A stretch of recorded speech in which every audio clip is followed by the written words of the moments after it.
নমস্কার বন্ধুরা, পুষ্পর রান্নাঘরে তোমাদের সবাইকে স্বাগতম। এখানে দেখো চিতল মাছ আমি পেটিগুলো তো খেয়ে নিয়েছি, আর গাদাগুলো দিয়ে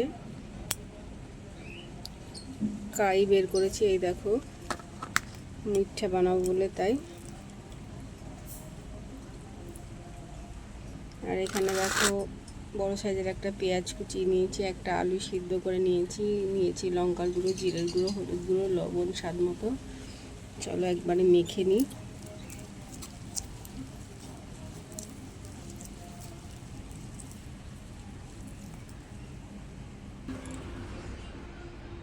দেখো বন্ধুরা, মাখা হয়ে গেছে। চলো, এখানে দেখো কড়াতে আমি জল গরম বসিয়ে দিয়েছি। আর একটা বাটিতে একটু তেল নিয়েছি, আমি একটা ডো তৈরি করব।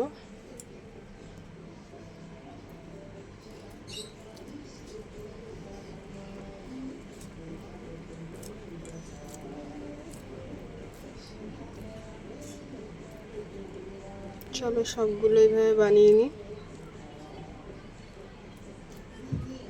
মুঠটা জলটা একটু ফুটিয়ে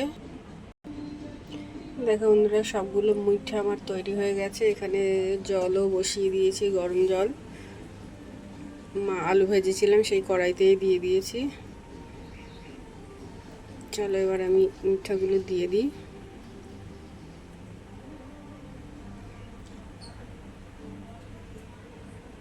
যখন মুঠাগুলো হয়ে যাবে তখন ভেসে উঠবে আপনি।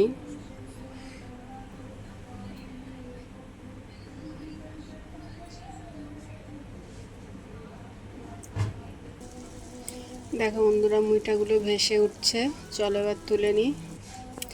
চলো বন্ধুরা, কড়াতে তেল দিয়ে দিয়েছি, তেল বেশ ভালোভাবে গরম হয়ে গেছে। আমি এবার মুইঠাগুলো ভেজে নেব। আর এখানে দেখো পেঁয়াজ, রসুন, আদা, লঙ্কা, জিরে, টমেটো, হলুদ গুঁড়ো সব দিয়ে দিয়েছি, একটা পেস্ট তৈরি করে নিয়েছি।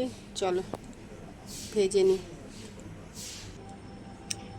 দেখো বন্ধুরা, সবগুলো মুইঠা আমার ভাজা হয়ে গেছে। কড়াতে তেলে আমি তেজপাতা, শুকনো লঙ্কা ফোড়ন দিয়ে দিয়েছি। আর যে আমি পেস্টটা বানিয়ে রেখেছি এটা দিয়ে দেবো।